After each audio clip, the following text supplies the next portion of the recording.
warahmatullahi wabarakatuh. Kami mahasiswa dari Universitas Islam Araniri Banda Aceh akan mempresentasikan hasil diskusi kami mengenai peran Bank Indonesia dalam mengendalikan inflasi guna menyelesaikan tugas kami dalam mata kuliah Kebangsentralan oleh dosen pengampu Ibu Ulia Azra MSI. Sebelum kami menyampaikan hasil diskusi kami, izinkan saya sebagai moderator untuk memperkenalkan anggota dari kelompok kami yang terdiri dari 6 orang. Singing low while I pop a bottle off of your chain swinging, clang clang, and it costs a lot. Bitch, I'm always at the guala, yeah, and you are not badass beat. Keep on going till you hit the spot. Whoa, I'm a big bag hunter with the bow. She got a big bed, number drop it low. Mama called me and she happy with the grow. Kami dari kelompok 5 akan membahas peran Bank Indonesia dalam mengendalikan inflasi. Saya akan menjelaskan materi pertama, yaitu Bank Indonesia sebagai bank sentral yang ada di Indonesia. Bank sentral adalah bank yang ditugasi untuk mengawasi dan memanipulasi jumlah uang yang beredar agar sesuai dengan yang diperlukan, baik untuk keperluan transaksi, berjaga-jaga maupun spekulasi, sehingga ada roda perekonomian yang dapat berjalan lancar. Oleh karena itu, bank sentral pada umumnya memiliki dua peranan, yaitu peranan yang pertama sebagai salah satu unsur penguasa moneter yang berwenang untuk menjalankan kebijakan moneter, dan tugas yang kedua adalah sebagai lembaga yang diberikan wewenang untuk mengatur, mengawasi, dan mengendalikan sistem moneter yang ada dalam suatu masyarakat dalam negara.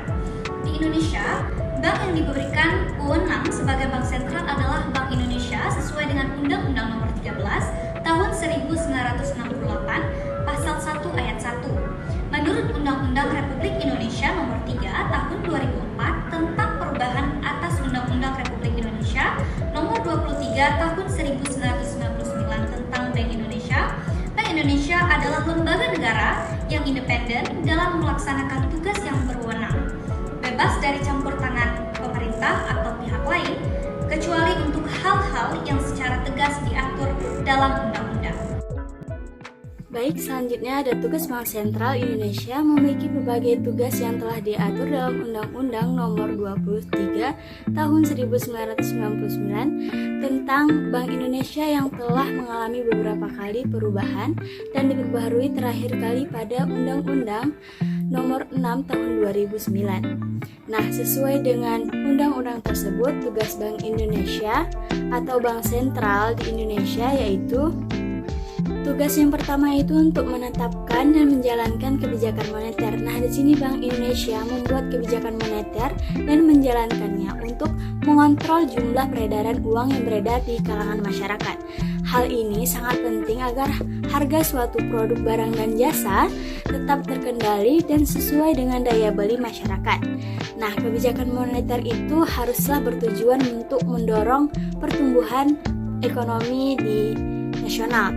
Karena itu, Bank Indonesia biasanya bekerja sama dengan pemerintah agar kebijakan tersebut sesuai dengan kebijakan-kebijakan ekonomi dan fiskal yang lain sebagai pendukungnya.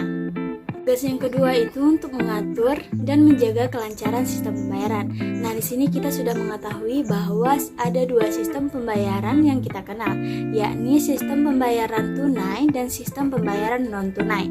Jika dahulunya penggunaan sistem pembayaran non-tunai masih terbatas, dikarenakan sekarang ini teknologi sudah mempermudah kita untuk melakukan transaksi non-tunai hanya menggunakan gadget saja.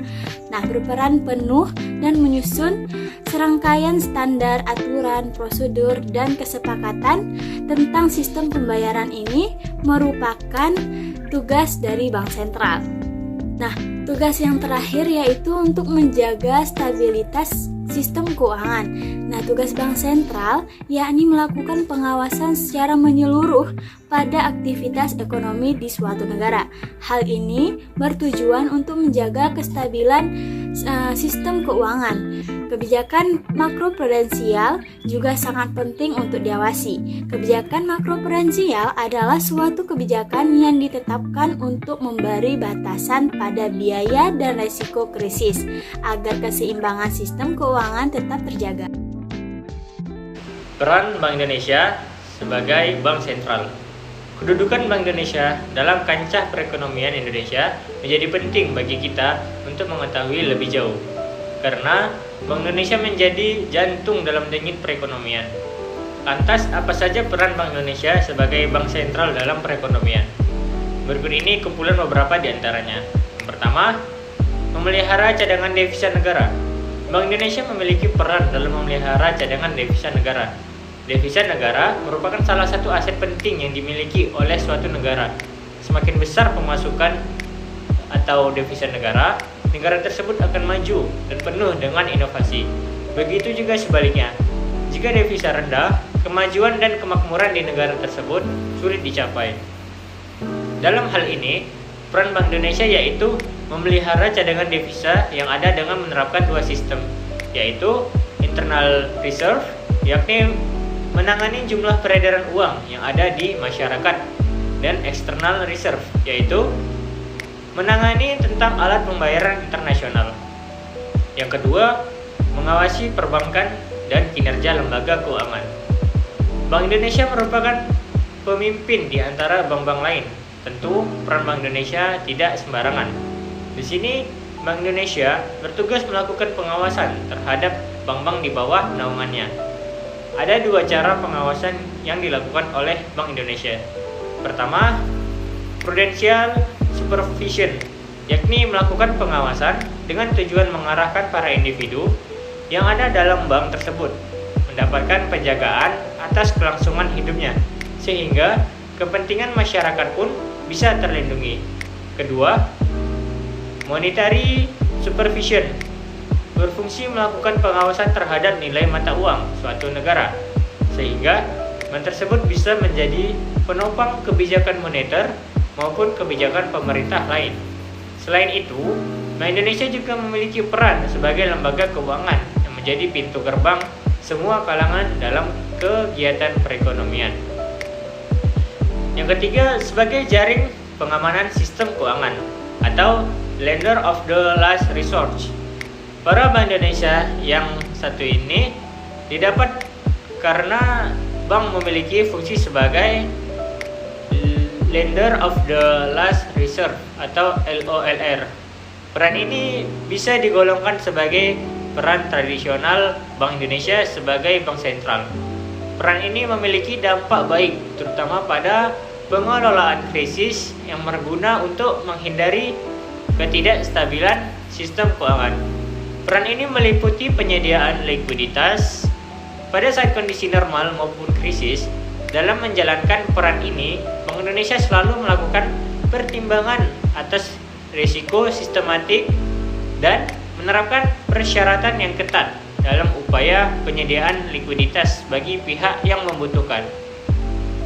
Yang keempat, mengatur dan menjaga kelancaran sistem pembayaran. Berbicara tentang sistem pembayaran, pasti akan kita temui masalah yang kompleks. Hal yang sering terjadi yaitu gagal bayar pada salah satu pihak. Akan terjadi masalah, terutama pada kelancaran sistem pembayaran. Untuk mengatasi hal tersebut, serta menjaga kelancaran sistem pembayaran, Bank Indonesia menerapkan satu mekanisme dan aturan yang mampu mengurangi risiko dalam sistem pembayaran yang cenderung meningkat. Beberapa cara yang ditempuh oleh Bank Indonesia antara lain menerapkan suatu sistem pembayaran yang tersistem dengan bersifat real time, yang sering disebut dengan sistem real time gross settlement atau RTGS, yang akan berimbas pada peningkatan keamanan dan kecepatan serta ketepatan sistem pembayaran. Selain itu, Bank Indonesia rutin melakukan pengawasan dan melihat serta mengidentifikasi potensi risiko yang ada dalam sistem pembayaran. Yang kelima, mengendalikan inflasi. BI memiliki peran penting dalam mengendalikan inflasi, yaitu dengan melakukan pengendalian jumlah uang yang beredar dengan menetapkan tingkat suku bunga. Karena dengan menetapkan tingkat suku bunga, maka konsumsi masyarakat akan turun. Permintaan agregat juga akan menurun, dan tentunya inflasi di Indonesia akan dapat dikendalikan. Untuk mengetahui peran BI dalam mengendalikan inflasi dengan lebih jelas, Mari kita lihat apa itu inflasi dan bagaimana cara BI mengendalikannya.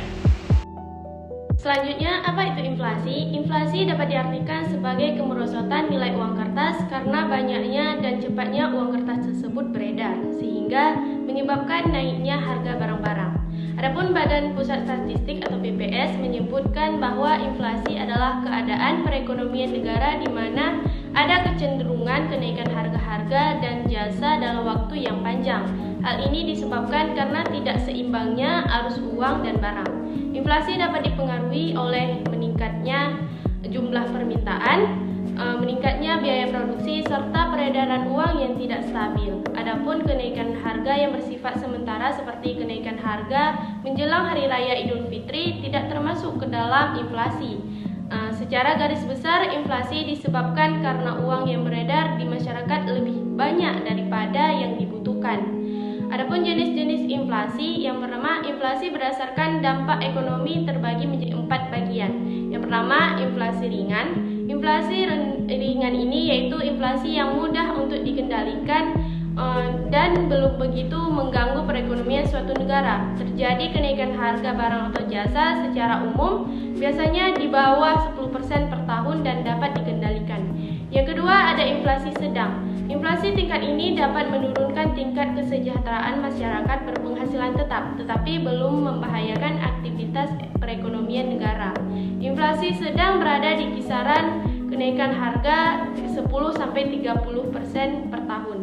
Yang ketiga, ada inflasi berat. Jenis inflasi ini bisa mengakibatkan kekacauan perekonomian di suatu negara. Kondisi ini umumnya membuat masyarakat lebih memilih menyimpan barang dan tidak mau menabung karena bunganya jauh lebih rendah ketimbang nilai inflasi. Kenaikan harga sebab inflasi ini ada di kisaran 30-100% per tahun. Yang keempat, ada inflasi sangat berat. Di tingkat inflasi ini telah mengacaukan perekonomian suatu negara dan sangat sulit untuk dikendalikan meskipun dilakukan kebijakan moneter dan kebijakan fiskal. Inflasi ini berada di kisaran 100% ke atas per tahunnya. Peran BI dalam mengendalikan inflasi. Peran BI sebagai bank sentral di Indonesia sangatlah penting dalam mengendalikan inflasi yang terjadi di Indonesia. Jika BI dapat mengendalikan inflasi dengan baik, maka perekonomian di Indonesia juga akan aman terkendali. Untuk mengatasi inflasi yang terjadi di Indonesia, tentunya BI akan mengambil perannya dan akan berusaha untuk menstabilkan ekonomi. BI memiliki peran penting dalam mengendalikan inflasi, yaitu dengan melakukan pengendalian jumlah uang yang beredar dengan menetapkan tingkat suku bunga. Karena dengan menetapkan tingkat suku bunga, maka konsumsi masyarakat akan turun, permintaan agregat juga akan menurun, dan tentunya inflasi di Indonesia akan dapat dikendalikan. Bank Indonesia juga memiliki peran dalam menjaga kestabilan nilai rupiah, karena BI selalu melakukan asesmen terhadap perkembangan perekonomian, khususnya jika adanya kemungkinan tekanan inflasi. Dan dalam melakukan perannya tersebut, BI menetapkan dan melaksanakan kebijakan moneter. Dalam melaksanakan kebijakan moneter, Bank Indonesia menganut kerangka kerja yang dinamakan Inflation Targeting Framework atau disingkat ITF. ITF merupakan satu kerangka kerja framework dengan kebijakan moneter yang diarahkan untuk mencapai sasaran inflasi yang ditetapkan ke depan dan diumumkan kepada publik sebagai perwujudan dari komitmen dan akuntabilitas bank sentral. ITF diimplementasikan dengan menggunakan suku bunga kebijakan sebagai sinyal kebijakan moneter dan suku bunga pasar uang antar bank. Sebagai sasaran operasional, dengan adanya ITF, BI dapat fokus pada upaya mengendalikan inflasi. Sehingga sejak 2002, BI sudah memakai ITF dan 3 tahun kemudian, pada tahun 2005, diperkuat dengan instrumen BI Rate sebagai sasaran operasional kebijakan moneter. Kenapa BI memakai BI Rate? BI Rate adalah suku bunga acuan bagi pelaku pasar uang dalam menentukan tingkat bunga di pasar uang antar bank, yang diharapkan akan mempengaruhi suku bunga jangka panjang. Mekanisme inilah yang diharapkan dapat menjadi sinyal bagi pelaku ekonomi dalam membuat keputusan bisnis. Keputusan menetapkan BI Rate diambil dalam forum rapat Dewan Gubernur, yang merupakan forum pengambilan keputusan tertinggi di BI yang rutin digelar setiap bulan. Salah satu prasyarat yang harus dipenuhi dalam mengendalikan inflasi yang memilih ITS sebagai kerangka kebijakan moneternya haruslah independen dalam melaksanakan kebijakannya. BI sudah menjadi institusi independen sejak disahkannya Undang-Undang Nomor 23 Tahun 1999 tentang BI. Berbekal independensi itu, keputusan yang diambil BI tidak bisa diintervensi oleh pihak manapun. Bila BI tidak independen, akan sulit mencapai inflasi yang rendah karena ada tarik-menarik kepentingan dalam upaya mendorong pertumbuhan ekonomi yang tinggi. Prakondisi lainnya, bahwa Bank Sentral tidak membiayai defisit anggaran pemerintah karena hal itu dikhawatirkan akan mendorong laju permintaan demand yang tak terkontrol. Meski semua prasyarat itu semua sudah terpenuhi, toh dalam praktiknya urusan pengendalian inflasi bukanlah tugas yang enteng, sebab selaku otoritas moneter, BI hanyalah mungkin menjaga dan mempengaruhi sumber-sumber pemicu inflasi dari sisi permintaan demand pull inflation. Sedangkan dalam kenyataan keseharian, ternyata sumber pencetus inflasi lebih dipengaruhi oleh faktor-faktor diisi supply dan distribusi, serta penyesuaian harga komoditas strategis. Nah, apabila upaya BI dalam mengelola inflasi melalui ITS bisa sampai di angka rendah, itu artinya tingkat kesejahteraan masyarakat terjaga. Contoh kebijakan moneter di Indonesia. Yang pertama, pelaksanaan kredit langsung oleh Bank Indonesia. Contohnya adalah Bank Indonesia mengadakan kredit langsung, pemberian kredit langsung kepada berbagai sektor atau proyek yang memerlukan dana secara mendesak. Yang kedua, penyediaan fasilitas overdraft. Contohnya adalah kebijakan moneter Indonesia melalui fasilitas overdraft, bantuan yang diberikan berupa pinjaman jangka pendek dengan suku bunga tinggi. Yang ketiga, penerbitan surat utang negara. Contohnya adalah menerbitkan surat utang negara. Dalam hal ini, pemerintah berusaha menghimpun dana dari masyarakat agar uang yang beredar di masyarakat mengalami penurunan. Dan yang terakhir, program intervensi rupiah. Program intervensi rupiah merupakan contoh kebijakan moneter Indonesia yang dilakukan oleh Bank Indonesia dengan cara proses pinjam-meminjam dana secara langsung di pasar uang antar bank dalam periode 7 hari. Hal ini dilakukan berbagai upaya